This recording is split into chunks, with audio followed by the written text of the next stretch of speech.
Meditations by Marcus Aurelius. Preface.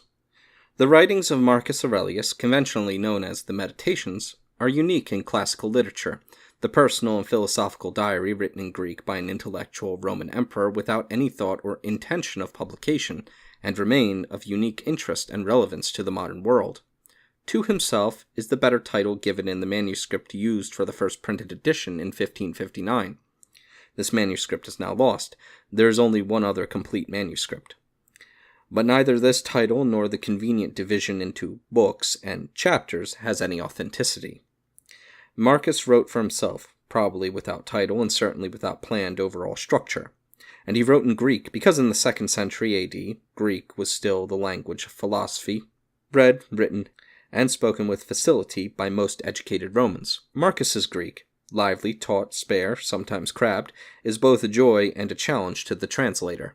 In a striking passage, Matthew Arnold described Marcus Aurelius as perhaps the most beautiful figure in history.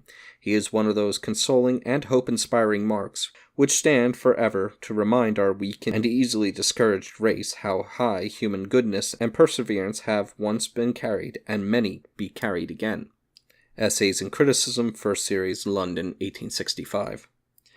Though Marcus himself would have rejected the extravagance of this praise, there is some truth in Arnold's rhetoric. Truth likewise in G.M.A. Grube's more recent characterizations of the Meditations as a strange, noble, and sad book.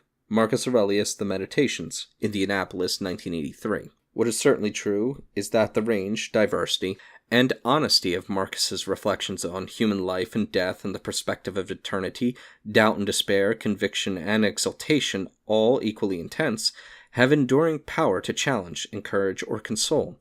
And there is the constant interest of the personal preoccupations, problems, and prejudices which give sharp life to Marcus's writing. All this is informed by a passionate moral commitment, the philosophical conviction of the unity of all things, and a firm belief in the interfusion of the human and the divine. The gods are with us and share our lives. Every man's mind is God. For this translation I have used, with only a few minor variations, the text in A.S.L. Farquharson's 2-volume edition, Oxford, 1944. I have also followed Farquharson's division of chapters into subsections, except in 616, 630, and 1118. The subsections are marked in the text of the translation by marginal numbers in italics. Readers may wish to use the notes selectively, consecutively, or of course not at all. Much of Marcus is immediately accessible without need of annotation. The notes are intended to give detail and/or explanation where that might be helpful, and to provide a roadmap for the Meditations, so that at and from any point the reader may find either discussion or directions to discussion elsewhere. Hence the welter of cross-references in the notes, and a number of synoptic notes gathering together the dispersed range of Marcus's thoughts on a particular topic. For example, Marcus on the Gods, note on 644. I have many debts of gratitude to the governors of Tonebridge School for granting me a sabbatical term in Michaelmas 2002, which accelerated what would otherwise have been the glacial pace of progress in the writing of this book. To Peter Carson and Lindith Vassay of Penguin for encouragement, help, and guidance. To Anna Rogers for her wonderfully calm and efficient management of the conversion of my unevenly legible manuscript to printer's copy.